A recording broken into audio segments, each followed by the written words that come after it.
Hello dear traders, I'm Anna Kasatkina and you're watching the weekly review of financial markets on Insta TV. Last Friday, the US stock indices changed only slightly and in a mixed way on the back of lackluster financial reports from the US retail companies.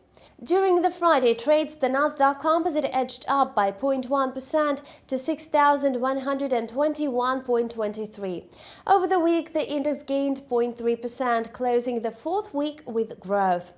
The Dow Jones Industrial Average inched down by 0.1% to 20,896.61 on Friday. Throughout 5 sessions, the Dow dropped by 0.5%, closing the week in the red for the first time in almost a month. The Standard & Poor's 500 inched down by 0.15% to 2,390.9.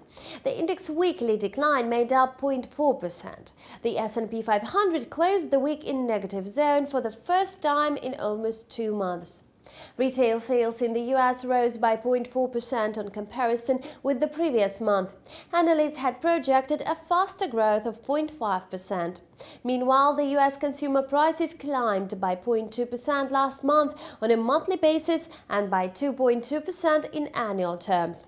The monthly change came out in line with expectations, which the annual figure missed forecasts by 0.1%. Core consumer prices, excluding energy and food prices, inched up by 0.1% in comparison with March and by 1.9% year-over-year. As for corporate news, the shares of JCPenney tumbled by 14% on Friday.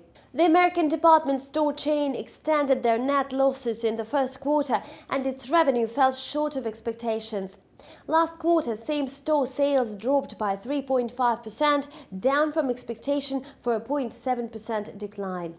The shares of Nordstrom, another American department store chain, lost 11% in price on Friday. The company's report on lower same-store sales in the recent quarter surprised the market. Besides, its revenue came out worse than expected. However, in general, the financial reports for the latest quarter in the US are quite positive.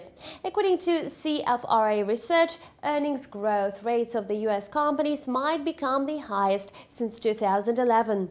And this concludes the weekly review of financial markets prepared for you by Insta TV team. Thanks for watching and see you back soon. Bye!